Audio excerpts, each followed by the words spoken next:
Now I'm going to kind of walk you through a way to approach a question like this if it comes from a boss or a colleague, coworker, collaborator, audience member. Step one, do what Meta did so naturally and instinctively. Reach out. The internet and this problem space is too big, and a mission like Meta's matters too much to kind of think that any one person or even a team of people can wrap their heads around it. Step two, frame the question in a way that's generative, productive. So I think Meta did this really, I think, without even meaning to, probably a really generative way of framing the question. She put qualities, and many qualities, that she asked for. Website and/or online campaign, to me, really opened up the scope of what that told me she would be interested in many things other than HTTPS:// something. And then in you've ever experienced, I thought gave me permission as someone reading this question to think about my own emotional response. She didn't say the best or the most useful. She wanted it to be about experience. And then in the field of art and/or science. And I come from an art background, art museum background, and I'm a painter myself.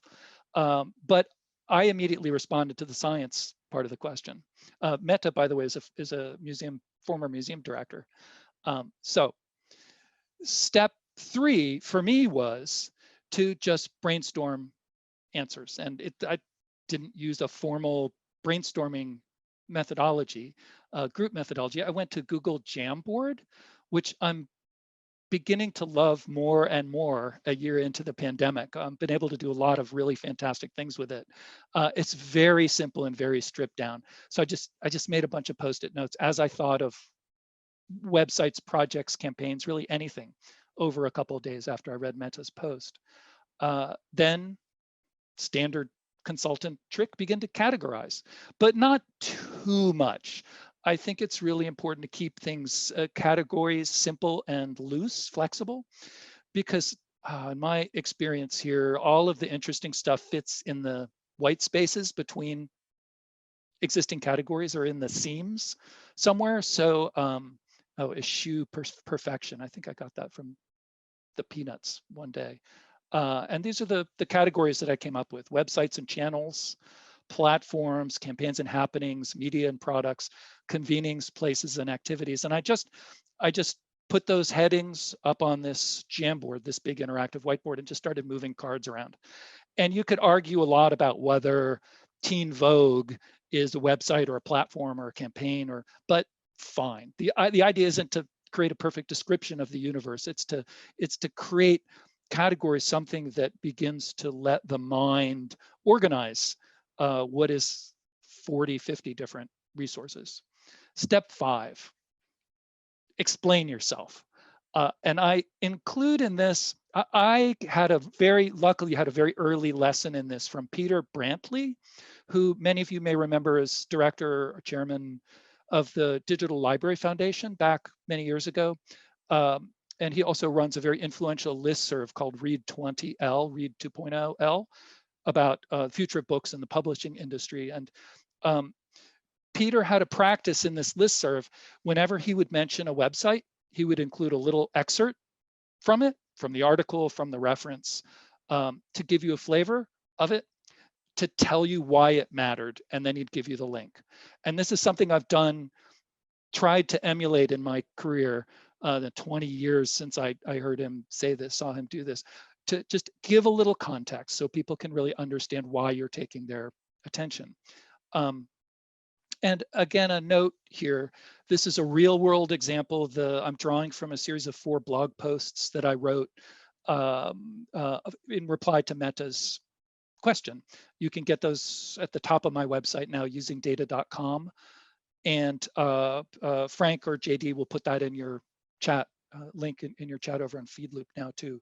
So, so in the idea of explaining yourself, I thought started with a simple where, what, why, when. If I was going to mention a resource to Meta and her team and anyone else who is listening, I should explain what it is, why it matters, give a link to it, a little bit press/info, a little bit of context. If it was something you were interested in, where could you go to learn more about it? And then a sample sequence. So here's one I did for AI Dungeon, which is a very cool artificial intelligence chat program that can take you through a limitless dungeon experience, a text-based exploration experience. So a little bit of text about why this was relevant, I thought, to Meta's question, a few examples, a few places to jump in. We're all good. I guess I'm reinforcing here to really own it. If you're going to take someone's time to put a resource or a reference or a link, an idea in front of them, make sure you're giving them enough to get it, or at least in a project like I did here with Meta, I'm giving that team a lot of I'm sort of spraying the whiteboard with ideas and links. No one's going to read through all of them systematically, but if one catches their eye, there ought to be enough there to get them going into some deeper thinking about it. And then share it. I thought about just replying with some Twitter links to Meta's question, and that's great. And lots of other people did that too, and they're awesome. But I felt like I wanted to take a little more time and kind of organize the replies so that they would be digestible. So I just stuck it up on a blog, but you could do this as a Google Doc, a spreadsheet, pretty much anything. And I really recommend that. I think this kind of sharing forces you as the sharer to make decisions about what you really believe and don't believe, and that accelerates the learning process for everyone. Number 8, frame it again.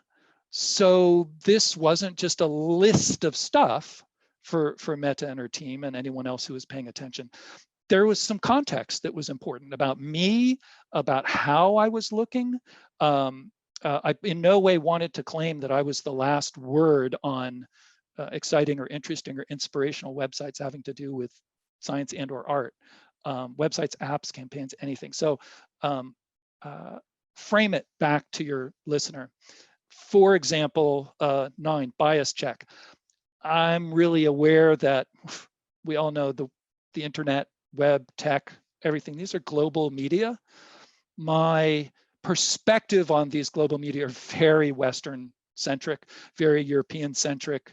I really, as I say in this excerpt, who is the most popular science blogger in India? Who's doing citizen science in West Africa? I really want to know. I really do actually want to know. It's from the projects I've worked on. It's one of the hardest things as a Westerner to do, is to really get the perspective of the person in the street in the rest of the world. Very, very hard. So I would, for me, one of the outcomes for doing this for Meta and her team might be that I would hear back, oh, you should know about this blogger in Jakarta. That would be a dream for me. And if you know that person, please share it. And 10, synthesize. Why? Why does this matter? Why does it matter? What else to think about? 2 things that I realized as I was compiling these lists and looking at the Jamboard and thinking about my own reaction to Meta's questions was, one was, as I say here, I could feel the gravitational pull of formal education, which in the States has its own way of thinking and way of interacting and language. And I could feel that as I entered websites and press clippings and apps that dealt with education or dealt with students and learners, that I could feel some of the joy that I felt draining away, kind of crowded out by the language of formal education. So as I noted here, drain away the open-ended curiosity and joy of learning that I find so appealing in so many of these projects, and that I hope that Meta and her team and others pick up on, not to let the education get in the way of the joy.